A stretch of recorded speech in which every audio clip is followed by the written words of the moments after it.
تو انہوں نے کوئی 39 تجاویز قانون میں امینڈمنٹ کرنے کے لیے پیش کیے، جس میں سے کہ چیدہ بنیادی طور پہ جو تجاویز تھیں وہ ایک تو نتیجے کی بروقت ترسیل و اعلان، دوسرا سیاسی پارٹیوں کی جانب سے الیکشن کمیشن الیکشن کے انعقاد سے 4 ماہ پہلے الیکشن پلان کا فائنلائز ہونا تاکہ ہر ایک کو ایک مناسب وقت مل سکے، حلقہ بندیوں کا ٹائم، امیدواروں کو 5 ایجنٹ مقرر کرنے کی اجازت دینا، ووٹوں کی گنتی کے دوران امیدواروں کے مقرر کردہ نمائندوں کی موجودگی، اور انتخابات کے اخراجات، حلقہ بندیوں کی بنیاد اور اس عمل میں جو موجودہ سقم ہیں ان کو دور کرنے کے حوالے سے اقدامات، بیرون ملک پاکستانیوں اور بائیو میٹرک ووٹنگ کے حوالے سے تجاویز دی گئیں۔ وزیر اعظم پاکستان جناب عمران خان نے تجاویز کو سراہا، اور ساتھ ہی میں انہوں نے یہ بھی اس بات کا بھی اعادہ کیا کہ پاکستان تحریک انصاف وہ واحد جماعت ہے کہ جو انتخابی عمل کو شفاف اور کریڈیبل بنانا چاہتی ہے، اور اس سلسلے میں یہ پہلی حکومت ہے کہ جو اپنے دوران حکومت ان کا جائزہ لے کر اور ان میں جو بھی تجربے کی بنیاد پر جو بھی سقم ہیں، جو بھی کمی بیشیاں ہیں، ان کو ایڈریس کیا جا سکے کہ جو الیکشن کا جو پروسیس ہے اس پہ عوام کا اعتماد بحال ہو سکے، اور کسی کو یہ موقع نہ ملے کہ وہ اس الیکشن کی شفافیت اور اس کی کریڈیبلٹی کو چیلنج کرے، کیونکہ صحیح جمہوری معاشرہ قائم کرنے کے لیے یہ سب سے اہم ایکسرسائز ہے، اور اس پہ عوام کا اعتماد بحال کرنا ہے۔ اس کے بعد اجلاس میں توانائی کابینہ کمیٹی برائے توانائی کے 4 اپریل 2020 کے اجلاس میں کیے گئے فیصلوں کی توثیق بھی کی گئی۔ وزیر اعظم عمران خان نے یہ کہا، اس بات پہ زور دیا کہ توانائی کا شعبہ ہمارے ملک کا بہت ہی اہم ترین شعبہ ہے، کیونکہ کئی چیزیں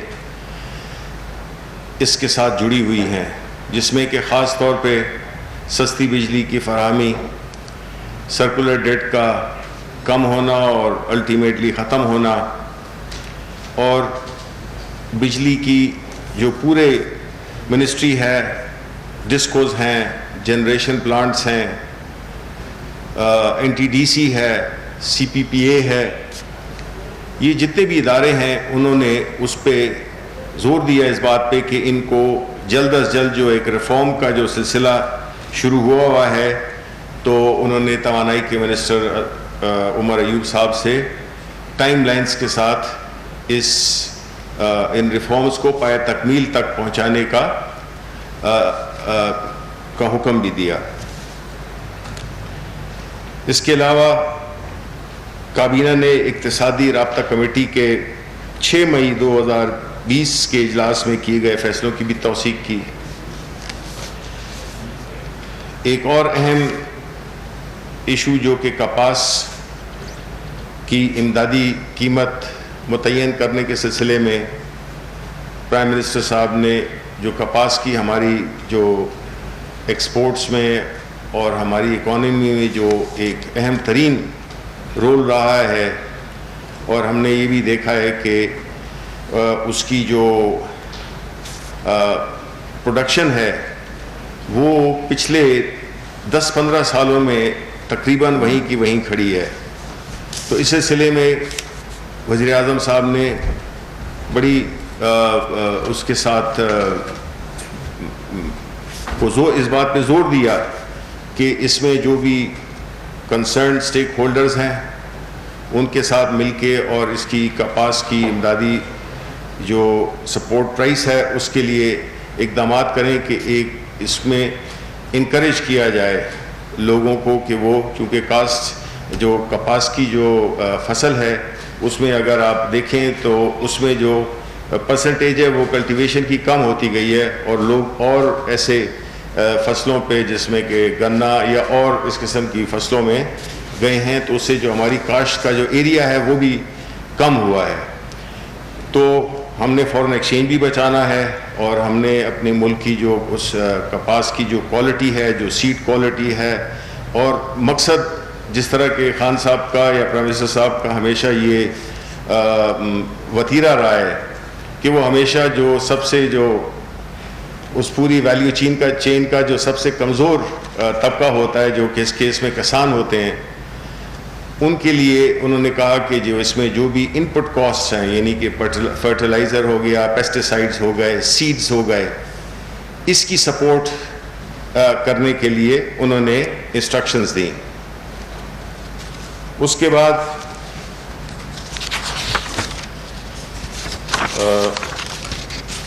کابینہ نے نیشنل کمیشن برائے اسٹیٹس آف وومن کے ممبران کے ناموں کی بھی منظوری دی. ان ممبران کا تعین وزیر اعظم کی جانب سے کیا جائے گا. تجویز کردہ ممبران میں پنجاب سے شائستہ بخاری، سندھ سے حبیبہ حسن، خیبر پختونخوا سے روبینہ ناز ایڈوکیٹ، بلوچستان سے فاطمہ اقبال، آزاد جموں کشمیر سے صاحبزادی مدیحہ سلطانہ، گلگت بلتستان سے سوسان عزیز، وفاقی دارالحکومت سے آسیہ عظیم شامل ہیں. سرکاری ممبران میں وزارت انسانی حقوق کے ڈائریکٹر جنرل ڈیولپمنٹ، وزارت خزانہ کے سینئر جوائنٹ سیکرٹری، وزارت خارجہ کے ڈائریکٹر جنرل UN، وزارت قانون کے لیجسلیٹو ایڈوائزر اور وزارت داخلہ کے جوائنٹ سیکرٹری شامل ہیں. وفاقی کابینہ نے نیشنل انسٹیٹیوشنل ٹیکنالوجی پرائیویٹ کے تمام ملازمین پر Pakistan essential services maintenance act 1952 کے اطلاق کی منظوری دی. یہ منظوری 6 ماہ کے اطلاق کے لیے دی گئی ہے. پاکستان کابینہ نے پاکستان بیورو آف اسٹیٹسٹکس جو شماریات کا ادارہ ہے میں ممبر نیشنل اکاؤنٹس اور ممبر مردم شماری سروے کی تعیناتوں کی منظوری دی. ڈاکٹر بہراور جان ممبر نیشنل اکاؤنٹس جبکہ ایاز الدین کو ممبر مردم شماری سروے تعینات کیا گیا. کابینہ نے کراچی پورٹ ٹرسٹ کے معاملات میں بے قاعدگیوں کی درستگی کے لیے قانون کے مطابق آڈٹ سمیت مختلف انتظامی اقدامات کی منظوری بھی دی اور وزارت قانون کے فروغ نسیم صاحب وزیر جو ہیں ان کو یہ ذمہ داری سونپی کہ وہ مل کر اور اس کو دیکھیں. پھر ایک اور بڑا اہم ایشو ڈسکس ہوا بڑی تفصیل سے اور بڑی پارٹیسپیشن سے جس میں کہ سرکاری اداروں میں بہترین افرادی قوت لانے خصوصاً ان کی سربراہی کے لیے اندرون و بیرون ملک قابل ترین افراد کو سونپنے کی یقینی بنانے کے لیے کابینہ نے ڈاکٹر عشرت حسین کی سربراہی میں کمیٹی قائم کی ہے تاکہ کمیٹی سینئر لیول پر بھرتیوں کے حوالے سے موجودہ قواعد و ضوابط میں ترمیم کے سلسلے میں سفارشات آئندہ 1 ہفتے میں پیش کریں. اب اس میں خان صاحب یا پرائم منسٹر صاحب جو ہے تو وہ ہر چیز کے لیے ٹائم لائن دے رہے ہیں کیونکہ یہ ایک سلسلہ رہتا ہے کہ یہ ہوگا یا یہ کر لیا جائے گا. تو اس کو خان صاحب پرائم منسٹر صاحب نے اس بات پہ بڑا زور دیا کہ ہمیں ٹائم لائنز کے ساتھ اب چیزوں کو آگے لے کے چلنا ہوگا اور انہوں نے وزارت قانون کو پھر یہ ذمہ داری سونپی کہ جو بھی اس میں متعلقہ قوانین ہے، جس میں کہ کمپنیز ایکٹ ہے، کارپوریٹ گورننس ایکٹ ہے، رولز ہیں، اور ایسٹا کوڈ میں ترامیم کے لیے سفارشات پیش کریں۔ پھر کابینہ میں گزشتہ ہدایت کے مطابق اگر آپ کو یاد ہو تو یہ بات ہم نے پہلے بھی کی تھی کہ جو غیر قانونی طور پہ یعنی وہ تعیناتیاں جو کہ کابینی کی منظوری سے نہیں ہوئی تھیں، اس کے بارے میں بھی رپورٹ پیش کی گئی۔ کابینہ کو بتایا گیا کہ اب تک موصول ہونے والی معلومات کے مطابق 12 وزارتوں میں خلاف ضابطہ تعیناتیاں کی گئیں۔ وزیر اعظم نے اس بات پہ گہری تشویش کا اظہار کیا اور کہا کہ اس حوالے سے تمام وزارتوں سے حتمی معلومات جمع کی جائیں تاکہ اس کی روشنی میں مزید کارروائی عمل میں لائی جا سکے، اور اس کے لیے بھی انہوں نے ٹائم لائن دی ہے 1 ہفتے کی۔ پھر وزیر منصوبہ بندی اسد عمر صاحب نے جو کورونا کی صورتحال ہے اس پہ بھی ایک پورا انفارمیشن شیئر کی کابینہ کے ساتھ کہ اس وقت جو انیشیٹوز حکومت لے رہی ہے اس مرض کو کنٹرول کرنے میں، اور جو ابھی یہ لاک ڈاؤن میں جو نرمی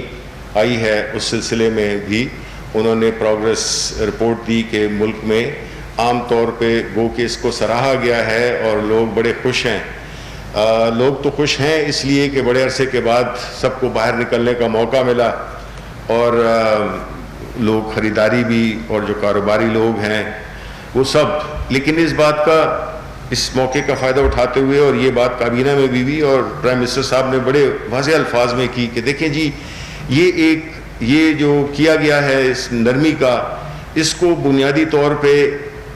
عوام کے لیے کیا گیا ہے، خاص طور پہ ان لوگوں کے لیے جو کہ معاشی طور پہ کمزور ہیں، وہ دیہڑی دار لوگ، وہ یومیہ اجرت کمانے والے لوگ جو کہ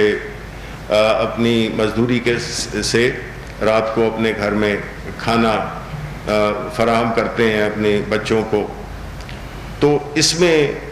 ایک جو پہلا تاثر ملا ہے وہ یہی ہے کہ لوگوں نے جو احتیاط ہے اس کو بالکل بالائے طاق رکھا ہوا ہے۔ یہ ایک جنرل امپریشن ہے، یا تو یہ وجہ ہے کہ اتنے عرصے کے بعد جب آپ آزاد ہوتے ہیں تو آپ بالکل ذرا تھوڑے سے غیر ذمہ دار ہو جاتے ہیں، تو انہوں نے اپیل کی کہ یہ اس چیز کو انشور کیا جائے کہ جو ایس او پیز ہیں، جو سوشل ڈسٹینسنگ ہے، جو سماجی دوری جس کو ہم کہتے ہیں، یہ سارے جتنے بھی پروٹوکولز ہیں، یہ جتنے ایس او پیز ہیں، اس پہ بڑی سختی سے عمل کیا جائے، بیکاز ہم متحمل نہیں ہو سکتے، ہم ایک غریب ملک ہیں، اور اگر لوگ اسی طرح بیمار ہوتے گئے خدا نخواستہ تو پھر ظاہر ہے کہ ہمارے اسپتالوں کی جو کیپیسٹی ہے، ہماری جو باقی لمیٹیشنز ہیں، تو اس پہ برا اثر پڑے گا۔ تو بنیادی طور پہ یہ ہے کہ آپ کو دونوں چیزوں میں ایک توازن پیدا کرنا ہوگا، اور یہ ذمہ داری عوام کی ہے۔ دیکھیں حکومت نہ ڈنڈے سے اس لوگوں کو فورس کر سکتی ہے کہ وہ احتیاطی تدابیر اختیار کریں، ہر بندے کو ایک ذمہ داری، ایک نیشنل ذمہ داری ہے، اپنے خاندان کے لیے ذمہ داری ہے، اپنے ملک کے لیے ہے کہ ہم نے کس طرح، کیونکہ اس کا پتہ نہیں ہے کہ یہ کب تک چلے گی، یہ بیماری کب تک یہ وبا رہے گی، اس کا کوئی علم نہیں ہے۔ تو بہتر نہیں ہوگا کہ اگر ہم، کئی ملکوں کی مثالیں ہمارے سامنے ہیں جنہوں نے کہ یہ احتیاط کرتے ہوئے، سوشل ڈسٹینسنگ کو بڑا اسٹرکٹلی فالو کرتے ہوئے، انہوں نے اپنے آپ کو اس وبا سے کافی حد تک محفوظ رکھا ہے۔ تو اس وقت خاص طور پہ جبکہ چونکہ اس وبا کا پتہ نہیں چلتا کہ اس وقت یہ پیک کر رہی ہے، یہ کسی بھی وقت پیک بھی کر سکتی ہے، تو ہمیں تو اپنے جو ہماری جو کیپیسٹی تھی اندر یا لاک ڈاؤن کرنے کی، وہ تو ایگزاسٹ ہو گئی ہے، چونکہ ٹائم فریم نہیں ہے، اس لیے اس کا ہمیں اس میں کوئی وہ نہیں تھا کہ ہم اس کو مسلسل رکھیں، اور نہ کوئی رکھ سکتا ہے کسی ملک، کوئی بھی ملک، امریکہ بھی ہو، انہوں نے وہ بھی کامیاب نہیں ہوئے، لوگ خود وہ مظاہرے کرنے باہر آ گئے کہ انہوں نے نکلنا ہے۔ تو اس لیے بہتر یہی ہے کہ گیون جو دا سچویشن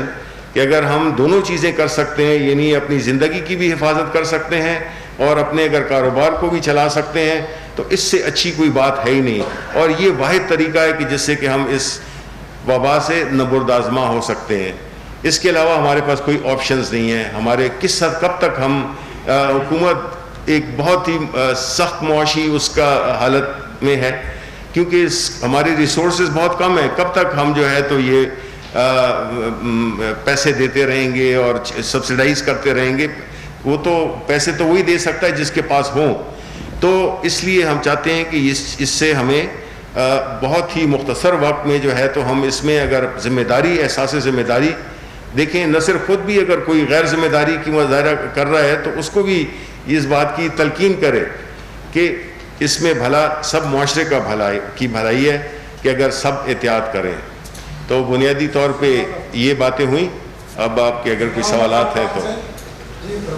جی.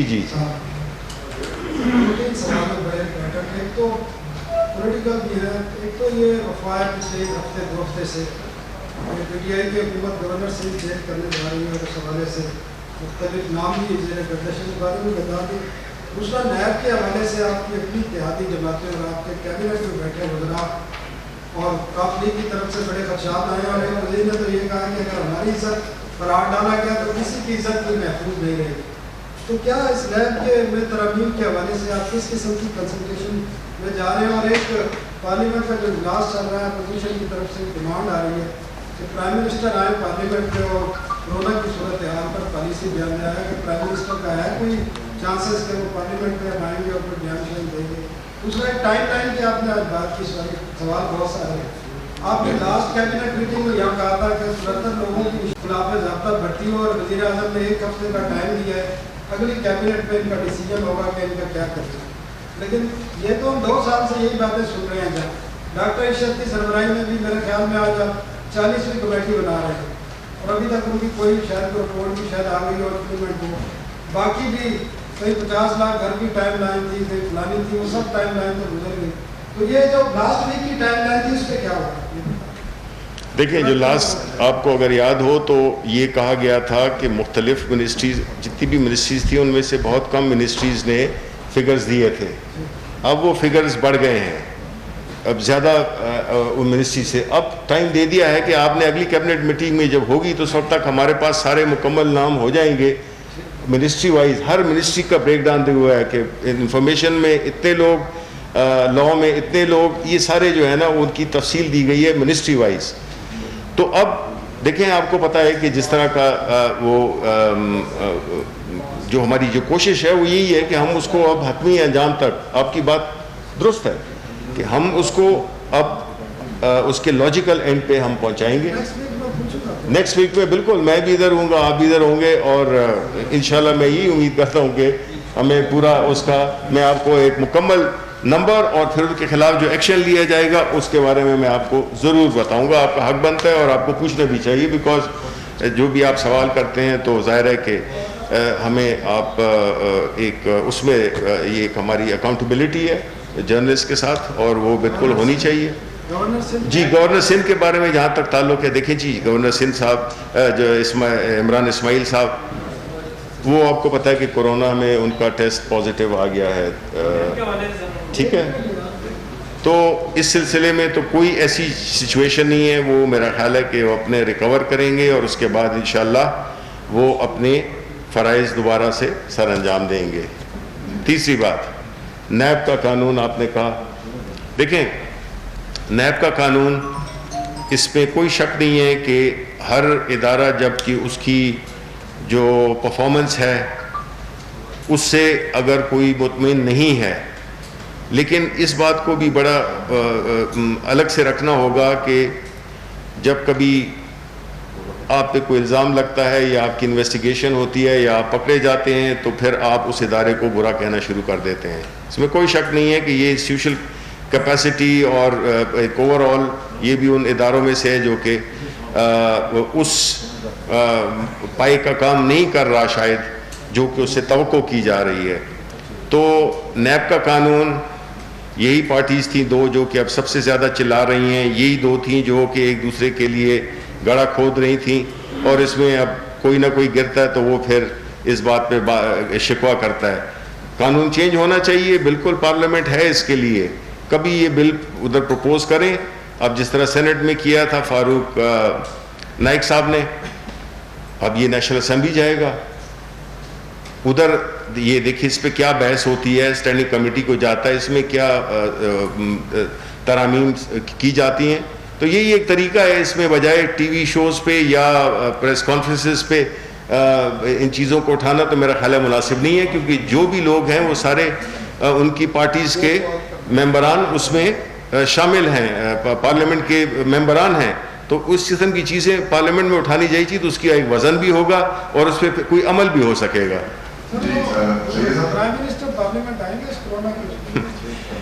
پارلیمنٹ میں ضرور آئیں گے. دیکھیں جی بات یہ ہے کہ یہ تو واویلا مچایا ہوا تھا. پرائم منسٹر تو پورے ہماتن 24 گھنٹے جو ہے وہ اسی کورونا کے سلسلے میں اور باقی جو حکومتی کام ہیں اس میں مصروف رہتے ہیں. وہ ضرور آئیں گے, لیکن ساتھ میں یہ بھی سوال پوچھنا چاہیے کہ وہ لوگ جنہوں نے کہ سیشن ریکوزیشن کیا, اور اگر آپ کو یاد ہو میں نے کہا تھا کہ یہی لوگ چاہے وہ سینٹ میں ہوں یا نیشنل اسمبلی میں, وہی لوگ جو کہ اس وقت واویلا مچا رہے ہیں وہ بالکل نہیں آئیں گے, خود نہیں آئیں گے. اور وہی ہوا کہ ہمارے سینٹ میں بھی وہ بڑے نامور جو کہ جمہوریت کے چیمپئن بنتے ہیں وہی نہیں آئے, کیونکہ ان کو شاید اپنی دوسروں کو جھونکنا ان کے مراد تھی کہ وہ اوروں کو جھونک دیا جائے, اور ان کی وہ جو ہے تو بالکل ان کی صحت ٹھیک رہے. اب لیڈر آف دا اپوزیشن ہے, وہ کیوں نہیں آئے؟ ٹھیک ہے, وہ کیا کر رہے ہیں؟ وہ تو ملک نہیں چلا رہے. پرائم منسٹر عمران خان تو پھر بھی ملک چلا رہے ہیں, وہ کیا چلا رہے ہیں؟ وہ تو کمپیوٹر کے سامنے آگے بیٹھے ہوئے. تو میرا خیال ہے یہ اس طرح کا منافقانہ رویہ جو ہے اس کو لوگ بڑی اچھی طرح سے وہ پہچانتے ہیں. جی سید صاحب, میں سید مصطفیٰ رضوان کر رہی ہوں سے. اچھا, ایک تو آپ نے دوبارہ یہ مسئلہ مسائل گورنمنٹ کے پاس نہیں ہے, اس کے علاوہ تمہیں اگلا مہینہ آ رہا ہے بجٹ کا. جی جی, آپ اس بجٹ میں جو آپ کے جو پاس جو مین جو مسئلہ ہے اس میں مطلب 18ویں ترمیم کا بھی ہے, اس میں انرجی ایوارڈ بھی ہے, اور آپ یہ آئی پی پیز کا بھی ایک ایشو جو ہے نا آپ اس کا آپ کے نوٹس میں ہے, اس میں آپ کے کیبنٹ کے ممبران کے نام لیے جا رہے ہیں. آپ کیا سمجھتے ہیں یہ سارے ایشوز سے گورنمنٹ مطلب کس طرح نظرات وہاں ہوگی, اور یہ موقع ہے کیونکہ آپ کے مطلب کرکٹ کے وہ بہت اچھے کھلاڑی بھی ہیں اور اچھی گیند ہے, اس کے اوپر یا وہ چھکا مارے اور یہ عوام کو کیا اس میں سے شوق دے گا. جی کوئکلی, آپ کی پہلی بات تو یہ کہ 18ویں ترمیم کا ذکر آپ نے کیا. دیکھیں 18ویں ترمیم بحیثیت کچھ نہیں, وہ آئین کا ایک حصہ ہے. جس طرح کی کتنی ترامیم ہے اس میں 18ویں ترمیم بھی ایک ہے. تو ہم اگر کانسٹیٹیوشن میں کسی امینڈمنٹ کی بات کرتے ہیں تو اس کا تو اتنا واویلا نہیں اٹھتا. خود جو جنرل قیوم ہیں پاکستان مسلم لیگ نون کے, انہوں نے 18ویں ترمیم میں الیکشن کمیشن آف پاکستان کی ترامیم کے لیے وہ انہوں نے اپنا بل ڈالا ہوا ہے. تو کیوں وہ بھی 18ویں ترمیم کا حصہ تھی, تو کیوں اس پہ اتنا واویلا مچایا جاتا ہے کہ 18ویں ترمیم نہیں. ہم کہیں گے کہ کانسٹیٹیوشنل امینڈمنٹ, یہ ساری کانسٹیٹیوشنل امینڈمنٹس ہیں. تو کانسٹیٹیوشنل امینڈمنٹس کے لیے اگر کسی بھی پارٹی کے پاس تعداد ہے تو وہ ہو جائے گی, اگر نہیں ہے تو نہیں ہوگی. تو اس کو اتنا کنٹروورشل بنانا کیوں؟ لیکن یہ بات بہت ضروری ہے کہ اس پہ بحث ضرور ہونی چاہیے. جس کسی بھی قانون پہ ہر ممبر کا حق بنتا ہے, ہر ممبر آف پارلیمنٹ کا حق بنتا ہے کہ وہ کسی بھی آئینی ترمیم کے لیے سجیسٹ کرے. یہ ہو گیا. دوسرا آپ نے کہا کہ جو مختلف ایشوز ہیں جس میں کہ آئی پی پیز ہیں اور آپ نے اس کا این ایف سی ایوارڈ وغیرہ ہے, بجٹ آ رہا ہے. ظاہر ہے کہ یہ دیکھیں چیلنجز تو بہت ہیں, لیکن پہلی بات تو یہ ہے کہ جو پرائم منسٹر صاحب ہیں اللہ ان کو آگے بھی صحت دے, ماشاءاللہ بڑے وہ فٹ ہیں اور وہ ملٹی ٹاسکنگ کرتے ہیں. حکومت صرف ایک چیز کا نام نہیں ہے, اس میں یہ چیلنجز آتے رہتے ہیں. تو سب سے انشاءاللہ اور ٹیم ورک ہے اور یہ سب مسئلے انشاءاللہ حل ہوں گے. بیکاز ایک وقت آئے گا کہ جب آپ کو پتہ چلے گا کہ جی دیکھیں اگر ہم نے ایک چیز شروع کی ہے, یہ جو انویسٹیگیشنز کی ہیں, یہ جو انکوائری ہم نے کروائی ہیں, یہ ہم نے کروائی ہیں, مطلب ہے کہ کیا ہمیں اس کا وہ تھا کہ اس کی کیا رزلٹ ہوگا؟ نہیں, ہم سنسیئر تھے اور سنسیئر ہیں. چاہے وہ شوگر کی آٹے کی وہ ہو, چاہے وہ آئی پی پیز کی ہو, ہم اس پہ ضرور یہ ایک دیکھیں ایک چیز ہوتی ہے رپورٹ, دوسری چیز یہ ہوتی ہے کہ پھر آپ کو اس میں دیکھنا ہوتا ہے کہ اب اس چیز کو آپ نے فردر انویسٹیگیٹ کرنا ہے. ٹھیک ہے, تو وہ ایک تو کورونا کی وجہ سے کئی مسائل ہیں, ایکسیس ٹو ریکارڈز وغیرہ وغیرہ, اور دوسرے اور ایشوز ہیں. لیکن یہ آئیں گے. ہم نے پہلے لوگ کہتے تھے کہ جی رپورٹ کبھی آئے گی نہیں, ہم نے رپورٹ پیش کر دی, ٹھیک ہے. تو اس لیے یہ چیلنجز بہت ہیں, اس میں کوئی شک نہیں ہے, لیکن اس وقت جو سب سے بڑا چیلنج ہے وہ کرونا ہے. اور اس میں جی میں پھر آپ کی وساطت سے لوگوں سے اپیل کرتا ہوں کہ احتیاط برتیں جی. یہ ایک رسک ہے جو کہ ہم نے لیا ہے, اور ہم نے نیک نیتی سے لیا ہے, ہمارے پاس اور کوئی آپشنز بھی نہیں تھیں. اور پرائم منسٹر جو کہ ہمیشہ جن کا دل دھڑکتا ہے غریب لوگوں کے ساتھ, وہ نہیں کہ جو صرف معذرت کے ساتھ جو پیپلز پارٹی کا وہ ہے کہ جی روٹی کپڑا اور مکان اور یہ تینوں چیزیں لے لیں. تو ہم جو ہے تو اس میں عملی طور پہ خان صاحب کا جو سیاسی کریئر ہے وہ شروع ہی ہوا تھا سوشل سروس پہ, سوشل ورک پہ, اور وہ ابھی اس وقت بھی وہ انہی کی بات کرتے تھے غریبوں کے لیے, کینسر اسپتال, یونیورسٹیز, سارا ان کا یہی وہ تھا. اب جو ہے ان کا جو محور ہے, سوچ کا محور ہے, وہ عام لوگ پاکستانی ہیں, مڈل کلاس اینڈ بلو, وہ ان کا حلقہ ہے. تو اس کے لیے وہ پوری جد و جہد کر رہے ہیں, اور یہ ساری چیزیں ہوں گی انشاءاللہ آپ عوام کے تعاون سے. جی جسٹ لاسٹ کوشچن.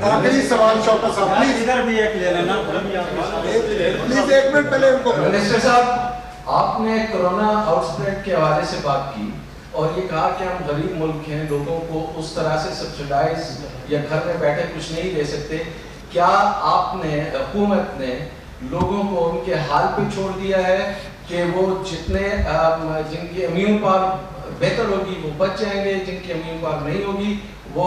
اللہ کو پیارے ہو جائیں گے, اور پھر جو بچیں گے ان سے معیشت کے لیے کام لیا جائے گا؟ سیکنڈ سر, آپ نے ڈاکٹر اشر صاحب کے لیے کہا, انہوں نے پہلے بھی کچھ کمیٹیوں کو ہیڈ کر رہے تھے. سر یہ اچھی بات ہے کہ سینئر لیول پہ اپرائٹ لوگوں کو رکھا جائے, لیکن دوسری طرف حکومت جو ہے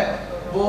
عسکری لوگوں کو انڈکٹ کر رہی ہے. آج بھی نیا پاکستان ہاؤسنگ میں ایک میجر جنرل کو رکھا گیا. اگر اسی تواتر سے عسکری لوگوں کو رکھا جاتا رہا تو یہ سویلین کہاں جائیں گے اور وہ کمیٹیاں کہاں رہیں گی؟ اچھا جی, دیکھیں پہلی بات تو یہ ہے کہ میری آپ اس بات کا جس کا میں نے ذکر کیا نہ آپ اس کو میرا خیال ہے شاید میں ایکسپلین نہیں کر پایا. دیکھیں 1.2 کھرب روپے کا پروجیکٹ دینا, سارے احساس پروگرام کے ذریعے کوئی تقریباً ابھی 95 ارب روپے کی تقسیم کر دینا, اور جتنے بھی انیشیٹوز لیے ہیں حکومت نے کفالت پروگرام میں, نوجوان روزگار میں, یہ سارے انیشیٹوز لیے ہیں. کہنے کا مقصد یہ ہے کہ اس وبا کا پتہ نہیں چلتا کہ یہ کب تک ہوگی.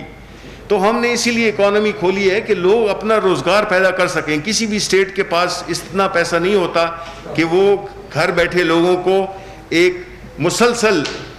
مہینوں پر اور سالوں پر جو ہے تو ان کو وہ کریں, بیکاز ظاہر ہے کہ حکومت کے پاس ریسورسز بڑے لمیٹڈ ہیں. جی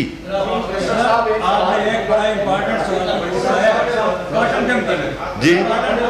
جس نے پاکستان کو تباہ کر کے رکھ دیا. اچھا, آپ کا وہی مافیا جو شوگر والا ہے اس نے اس کو تباہ کیا. آپ کو معلوم ہے کہ جتنے ملے ہیں ان کا سینٹرل پنجاب سے این او سی کے اوپر انہوں نے وہاں کر دیا, جو کاٹن گرونگ ایریا سارا ختم کر دیا. جی کیا وزیر اعظم صاحب اتنی جرات کریں گے کہ وہ تمام ملے ان کے اوریجنل ڈسٹرکٹ میں واپس کروائیں؟ بالکل جی, پرائم منسٹر صاحب اس بارے میں بہت کلیئر ہے, اور یہ آج جو اس میں اس کی پوری ڈسکشن ہوئی, کوئی 1 گھنٹہ